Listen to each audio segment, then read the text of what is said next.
Bonjour, nous allons vous présenter dans cette vidéo les principaux domaines d'Alma Analytic. Un domaine dans Alma Analytic, c'est le recueil d'un ensemble de données autour d'une thématique particulière. Alors en termes de jargon, Ex Libris ne parle pas de domaine, mais parle de subject area en anglais. Nous utilisons, nous, en français, le terme de domaine. Les domaines, la liste complète, on va la voir quand on clique sur « Créer une analyse ». On les voit ici, ils sont matérialisés par cette icône. Il s'agit donc d'un regroupement de données autour d'une thématique particulière. Je vous rappelle que les données qui sont dans Analytic sont des données à J-1. Elles proviennent d'une copie de la base ALMA effectuée la veille au soir, aux alentours de 21h, 22h. On a donc des données qui sont asynchrones, mais qui nous permettent quand même d'avoir une idée relativement précise et fine de nos usages. Alors, pour chacun de ces domaines, on va prendre n'importe lequel, par exemple celui-ci, Fulfillment, on va avoir une organisation des données qui va se faire par dossier. Là aussi, il existe un terme consacré, en anglais, c'est le terme de dimension. Nous allons parler de dossiers, puisque vous voyez qu'en termes d'ergonomie, ce sont des dossiers à déplier ou replier, comme on peut en trouver sur son ordinateur. Alors, les données que l'on trouve dans ces dossiers sont de deux types principaux. L'un de ces types consiste en des unités de mesure. Ces unités de mesure sont fournies en standard par Ex Libris et calculées à l'aide de requêtes. On va trouver par exemple le nombre de prêts, le nombre de retours, le nombre de renouvellements. Les autres données sont les données, cette fois, on va dire en quelque sorte brutes, qui remontent d'Analytic. Il peut s'agir de données textuelles comme de données numériques. Par exemple, ici, on va avoir des données numériques puisqu'il s'agit de la date de prêt. En revanche, si je regarde ici dans le dossier qui s'appelle Item Location at Time of Loan, donc localisation au moment du prêt, on va trouver par exemple un type de données qui s'appelle Library Code, code de bibliothèque. En l'occurrence, le code de bibliothèque au moment du prêt. Donc là, cette fois, il s'agit d'une donnée textuelle. Qu'il s'agisse de données chiffrées ou de données textuelles, la même icône les identifie. Vous voyez, c'est une icône en bleu avec 3 rangées de cubes. Les données de mesure, elles, sont identifiables par une icône en forme de regex. Donc ça, on le trouve dans le domaine fulfillment, donc le prêt, mais on va le retrouver également dans les autres domaines Alma Analytic. Alors, nous allons retourner à notre liste de domaines, donc analyse, et on va les passer en revue les uns les autres. Alors, un certain nombre de ces domaines n'ont pas d'intérêt pour nous dans notre contexte, parce qu'ils se réfèrent à une fonction que nous n'utilisons pas, ou parce qu'ils concernent des activités plutôt de niche qui intéressent, par exemple, le SEO. C'est le cas ici du premier domaine qui est baptisé API Usage. On va trouver ici des outils de mesure pour vous évaluer l'utilisation que nous faisons des API. Les API, ce sont des interfaces de programmation qui permettent d'exécuter une requête, modifier une donnée, ou même simplement récupérer en lecture une donnée depuis la base de données du système de gestion ALMA. Un certain nombre de nos services, vous ne le savez pas, mais je vous le dis, un certain nombre de nos services sont basés sur ces API. Et comme on a une limitation sur le nombre d'API qu'on peut utiliser tous les jours, et on peut éventuellement mettre en place des outils de suivi pour savoir quelles sont les API que l'on utilise et à quelle fréquence on les utilise quotidiennement. On va trouver un deuxième domaine qui est sans intérêt, c'est Analytic Objects, qui va lister, documenter les éléments relatifs aux rapports qui sont mis à disposition du côté d'Alma. Nous avons un certain nombre de rapports créés dans Alma Analytic qui sont mis à disposition depuis Alma. Donc, on parle d'objets analytiques en parlant de ces rapports mis à disposition. Eh bien, ce domaine va nous permettre d'évaluer l'utilisation qui est faite de ces rapports. Donc là aussi, il sera plutôt un intérêt du côté du SEO. De la même manière, le troisième domaine, c'est Analytics Usage Tracking. On va cette fois évaluer l'usage qui est fait d'Alma Analytic. Donc là, au global, quels sont les rapports qui sont utilisés, éventuellement qui les utilise, et ainsi de suite. Ce sont plutôt des éléments d'un usage vraiment pointu, et en l'occurrence, pour nous, d'un usage qui reste très, très limité. Le quatrième domaine s'appelle benchmark. C'est un terme qui est devenu un peu consacré en français, hein, c'est la comparaison. Donc, on a la possibilité, en utilisant Alma Analytics, de comparer nos données et de comparer notre activité avec des établissements d'une taille équivalente. Des établissements, s'entend, qui utilisent également Alma. Et des établissements qui ont fait le choix d'entrer, partager des données à des fins de comparaison. Alors, ce sont des données qui sont partagées, ce ne sont pas des données nominatives, ce sont des données purement chiffrées, le nombre d'exemplaires, le nombre de notices, le nombre de prêts, et ainsi de suite. Eh bien, quand on fait le choix de les partager, ce qui n'est pas nécessairement le cas de tous les établissements, à commencer par le nôtre, eh bien, on a la possibilité de produire des indicateurs de comparaison. Alors, pas nominativement l'Université de Toulouse se comparant à tel ou tel établissement, mais plutôt le réseau des bibliothèques de l'Université de Toulouse qui se comparerait à des établissements de taille équivalente, mais qui resteraient eux-mêmes parfaitement anonymes. Pour être honnête, nous ne partageons pas nos données, donc nous n'avons pas la possibilité d'utiliser ce domaine. Je ne sais pas s'il y aura un usage ultérieur qui en sera fait. Le cinquième domaine est intitulé Borrowing Request. Il se réfère au PEB, aux activités de PEB. Alors, pas le PEB au sens où on peut le pratiquer aujourd'hui de manière un peu détournée, mais vraiment l'utilisation du module de prêt entre bibliothèques d'Alma. Quelque chose qui, aujourd'hui, en tout cas, nous n'utilisons pas. Donc, on a Borrowing Request et on a en face Lending Request, puisque les deux domaines couvrent à la fois les demandes entrantes et les demandes sortantes. Un domaine qu'on est susceptible d'utiliser, même si ça ne concerne dans notre contexte actuel qu'un seul établissement, c'est le domaine qui se réfère aux cours, et en l'occurrence, plus précisément, aux réserves de cours. Alma a des fonctionnalités qui permettent de gérer des bibliographies. Alors, en complément, on a un système qui est vraiment dédié à ça, la création et l'affichage de bibliographies, qui s'appelle Leganto, et on verra tout à l'heure qu'il y a des domaines dédiés à Leganto, mais complémentairement à cela, directement dans Alma, on a des outils pour gérer ce qu'on appelle des réserves de cours, c'est-à-dire des listes de documents qui sont mis de côté pour être préparés ou tout simplement mis de côté pour être communiqués aux étudiants d'un cours particulier. Donc ça, on a des outils de suivi de ce domaine sous cet intitulé de Course Reserve. Dara, vous le savez peut-être, c'est l'utilitaire qui permet de recevoir des recommandations du système. Tel titre qui est particulièrement demandé aux fins, par exemple, de rachat d'exemplaires supplémentaires ou, pourquoi pas, de raccourcissement des durées de prêt. Ou autre type de recommandations, des recommandations relatives, par exemple, aux ressources électroniques, des ressources qui seraient, par exemple, liées à la community zone ou des titres qui seraient, des portfolios qui seraient à activer. Alors, Dara, là, le domaine Dara va nous permettre de faire un suivi de l'utilisation de ces recommandations, sachant que, par ailleurs, une partie de ces recommandations s'appuie sur des rapports analytiques. Alors, les trois autres domaines, plus précisément, sont liés ensemble et plus précisément se rapportent à un module d'Alma que nous n'utilisons pas. C'est le module qui sert en quelque sorte d'outil de gestion électronique des documents, l'outil de GED, qui est appelé Alma Digital. Donc, digital, on a tendance à traduire ça par numérique. Eh bien, voilà. Il faut distinguer dans Alma, je vous rappelle, le numérique de l'électronique. Là, cette partie-là se rapporte uniquement au numérique, donc uniquement aux objets numérisés que l'on pourrait gérer à l'aide d'Alma. Donc aujourd'hui, ce n'est pas le cas, donc aucun de ces domaines ne présente d'intérêt pour nous.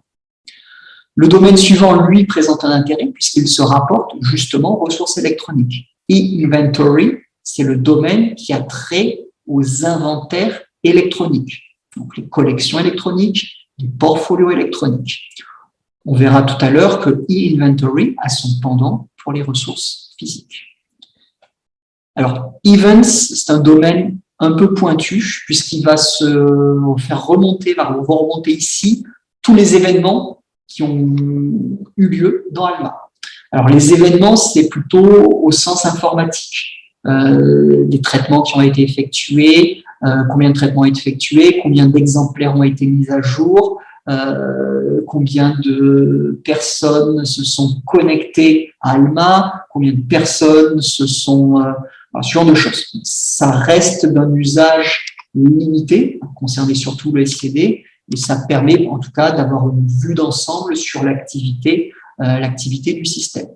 Alors si, pour avoir une vue plus précise, vous voulez savoir qui a modifié tel document à telle date ou combien de prêts et de retours ont été effectués par telle personne sur une session de service public, c'est pas le domaine events que vous allez utiliser. Ce sont cette fois des domaines fonctionnels, physical items pour l'un et fulfillment pour l'autre. Là, on est vraiment à un niveau global et une vue d'ensemble. Un autre domaine qui ne présente pas d'intérêt, mais là pour le coup vraiment pas d'intérêt pour nous, c'est le domaine fines and fees qui remonte les données relatives aux amendes et aux frais. On a la possibilité de rendre avec Alma un certain nombre de services onéreux, par exemple la réservation de documents. On pourrait comme ça compter l'argent qui est rentré au titre des frais. De la même manière, on a la possibilité évidemment avec Alma de gérer des amendes, des pénalités financières pour les usagers qui sont en retard. Donc, là, il se trouve qu'aujourd'hui, on ne le fait pas, mais si on le faisait, c'est dans le domaine fines and fees qu'on retrouverait ce genre d'informations. Alors, on va arriver à un autre domaine qui, lui, pour le coup, a un grand intérêt pour notre réseau, c'est le domaine fulfillment, donc le domaine relatif à la circulation des documents physiques, le prêt. En l'occurrence, aux documents qui sont en prêt, qui ont été prêtés avec Alma. Pas les données de prêt antérieures à la mise en service d'Alma, mais bien les données de circulation d'Alma. Le domaine suivant est aussi un domaine utile, Funds Expenditure, c'est le domaine qui se rapporte aux acquisitions. Donc, toutes les données financières liées aux acquisitions, et plus généralement les données d'acquisition, on va les trouver là, même si par ailleurs, on trouve un certain nombre d'éléments également dans le domaine physical items, comme on pourra l'expliquer dans une autre vidéo. Deux domaines consacrés à Eleganto, qui est donc l'outil qui nous sert à créer des bibliographies et à les afficher, et à interconnecter, en l'occurrence plus exactement afficher, c'est un lien vers ces bibliographies dans une plateforme d'enseignement de type Moodle. Eh bien, les données d'usage sur Eleganto se trouvent ici dans Alma Analytics. Landing request, on en a parlé, c'est relatif au PEP. Licenses, ce sont les contrats de licence des ressources électroniques. Donc là, on va en avoir un usage assez modéré, puisque dans la pratique, la majorité de nos ressources électroniques ne sont pas documentées dans Alma avec des contrats de licence. Néanmoins, pour les ressources électroniques pour lesquelles il y a des contrats de licence documentés dans Alma, eh bien, on a les données qui remontent ici. Link Resolver Usage, c'est les données relatives au résolveur de liens. Le résolveur de liens, c'est ce mécanisme qui va permettre à un usager qui consulte une base de données bibliographiques d'accéder depuis cette base de données bibliographiques, le Web of Science par exemple. C'est ce qui va lui permettre d'accéder donc du Web of Science à la ressource en question. De la même manière, c'est ce qui va lui permettre d'accéder aussi d'une notice présente dans notre catalogue vers la ressource électronique présente sur la plateforme de l'éditeur. C'est le résolveur de liens qui gère ça, et le résolveur de liens fournit donc des indications précieuses sur l'utilisation des ressources électroniques. Données qui sont complémentaires, puisqu'elles ne sont pas de même nature, mais données qui sont complémentaires de celles que peut fournir un proxy, par exemple, ou de celles que peuvent fournir les éditeurs. Local authorities n'a pas d'intérêt pour nous, ce sont les autorités locales. Nous ne gérons pas de répertoire d'autorités locales, donc nous n'avons pas besoin de ce domaine, mais il existe.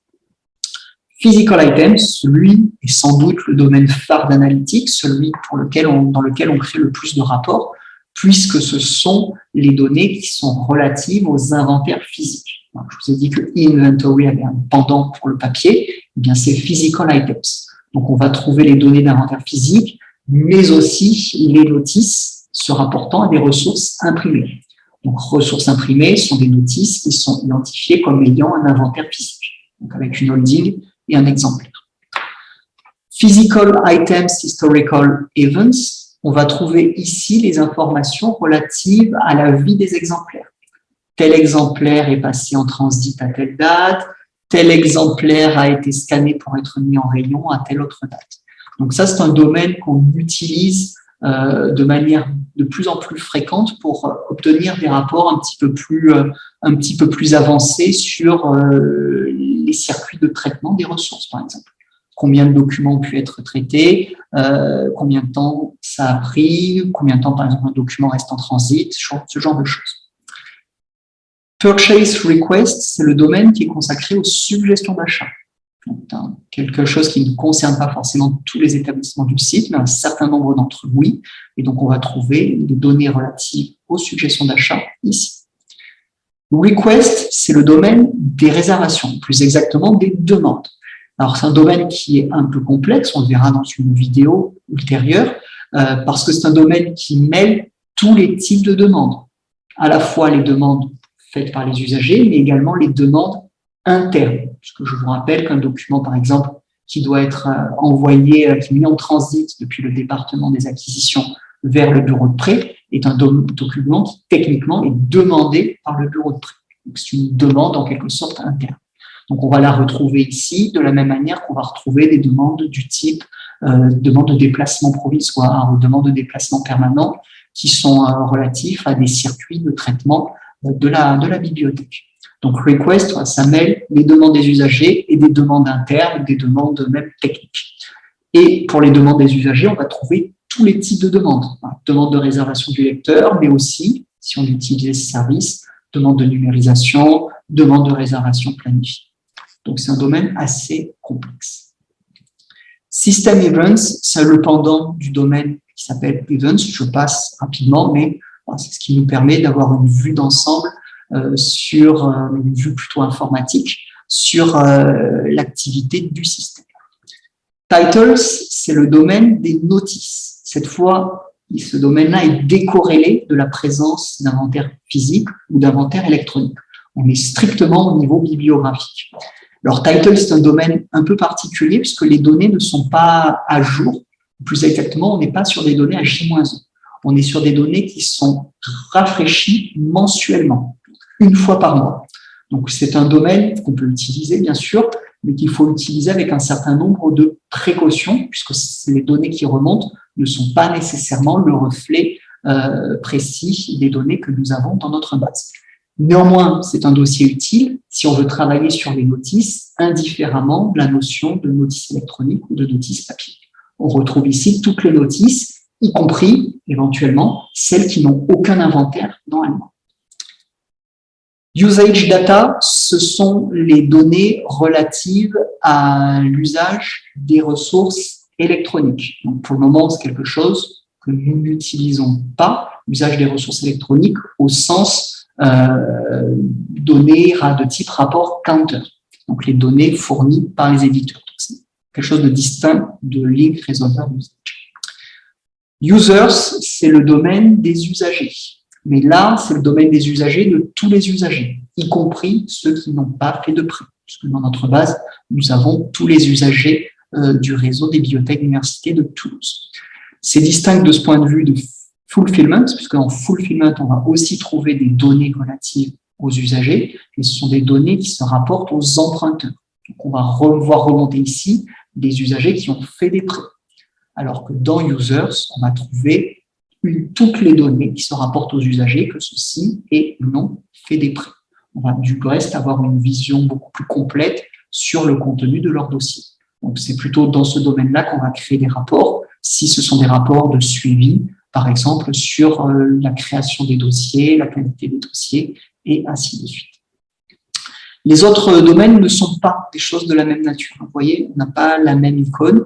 Là, ce qu'on voit ici, en fait, correspond à des données extérieures que j'ai chargées dans Alma Analytics pour des besoins qui me sont propres, à l'aide d'un module complémentaire d'Alma Analytics, un module dit de data visualisation, donc de visualisation de données, mais qui est un module qui ne fait pas justement que la visualisation de données, qui permet également de remonter des données externes pour pouvoir les utiliser avec des données d'Alma Analytics. Donc après, l'usage est un peu complexe puisqu'il faut avoir un identifiant ou une valeur commune pour servir de pivot, mais voilà, quand on charge des données externes, elles vont apparaître ici sous la forme de domaines. Donc là, voilà, mon cas est un peu particulier, mais si vous le voyez, on n'est pas au même niveau que les autres données. Et de fait, l'icône nous indique que ce n'est pas la même chose, et on voit du reste qu'on a des dates de mise à jour, qui sont des dates de mise à jour des fois anciennes, puisqu'elles correspondent à la date à laquelle j'ai procédé au chargement de ces données. Donc, certaines remontent à l'année 2021. Donc voilà pour les domaines analytiques, un survol très rapide. Nous allons voir dans les autres vidéos le détail des principaux domaines utiles pour notre réseau. Merci de votre attention.